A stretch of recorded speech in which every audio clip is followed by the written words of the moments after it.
ఇప్పుడు ఇఫ్తార్ కోసం అయితే ఇంకా మేము చికెన్ అయితే బాయిల్ చేసేసుకొని తింటున్నాము.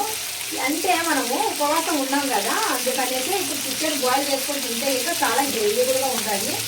జస్ట్ చికెన్ బాయిల్ అది.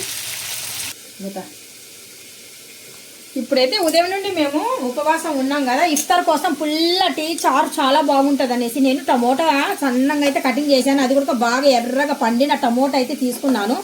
ఇలాగ చిన్నంగా అయితే కటింగ్ చేశాను. ఆ తర్వాత జింజర్ అంటే అల్లం ముక్క కూడా కొద్దిగా ఇందులోనే చిన్న ముక్కల కిందికి కటింగ్ చేసేసి వేసేద్దాము. ఎల్లుల్లి రంబలు కూడా ఇదే చారు, పుల్లటి చారులో ఎల్లుల్లి రంబలు కొద్దిగా అల్లం ముక్క వేసామనుకోండి చారు చాలా కమ్మగా ఉంటుంది. కొద్దిగా మనకు లైట్గా కపంలాగా ఏదన్నా ఉన్నా కానీ సరే కపం కూడా కొట్టేస్తుంది అనమాట. ఇప్పుడైతే ఇంక స్టవ్ మీద పెట్టేద్దాము. వాటర్ వేయకుండా మనకు వాటర్ అనేది ఇందులోనే వచ్చేస్తుంది. టమోటాలో బాగా నీరు ఉంటుంది కదా, దాంట్లోనే మనకు బాగా బయటకు వచ్చేస్తుంది టమోటాలో నుండి. అందుకనేసి ఇందులో టమోటాలో చారు చేసేటప్పుడు ఫస్ట్ ఆఫ్ ఆల్ మీరు వాటర్ వేయకండి. ఫాస్ట్గా మనకు ఉడకాలన్నా కానీ సరే వాటర్ వేయకూడదు. ఇప్పుడు సరిపోయినట్టుగా నేను పసుపు అయితే యాడ్ చేశాను. పసుపు ఒకటి యాడ్ చేసేసి బాగా మగ్గనిచ్చేద్దాము. కొద్దిగా మగ్గిన తర్వాత మనము కారం పొడి అనేది యాడ్ చేద్దాము. ఇప్పుడు ఇటుపక్క చికెన్ ముక్కలు ఏమవుతున్నాయో చూద్దాము. చికెన్ అయితే వన్ సైడ్ బాగా ఫ్రై అవుతున్నాయండి. అంటే కొద్దిగా నూనెలోనే ఎక్కువ ఏం వేయలేదు, మేము జస్ట్ ఉప్పు ఒకటి వేసాము.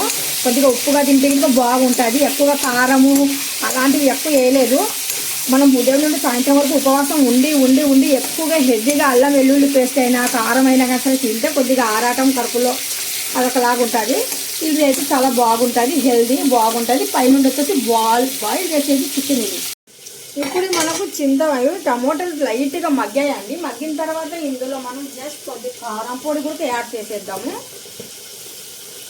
మనకు చారు ఎంత పెట్టుకుంటాం దాన్ని బట్టి మనం కారం పొడి అనేది టేస్ట్కి సరిపోయినట్టుగా.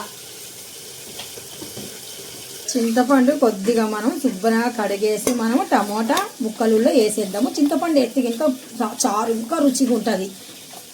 ఒక్కసారి మీరు కూడా ట్రై చేయండి. మరి చాలా రుచికరమైన టమోటా చారు అయితే చాలా బాగుంటుంది కమ్మగా. చింతపండు వేసిన తర్వాత చూడండి టమోటా కూడా చాలా ఫాస్ట్గా మగ్గింది, చూస్తున్నారు కదా. ఇంకా కొద్దిగా మగ్గనిచ్చిన తర్వాత కొద్దిగా పప్పు గిన్నె తీసుకొని మనం మెత్తగా గ్రైండ్ చేసేద్దాము.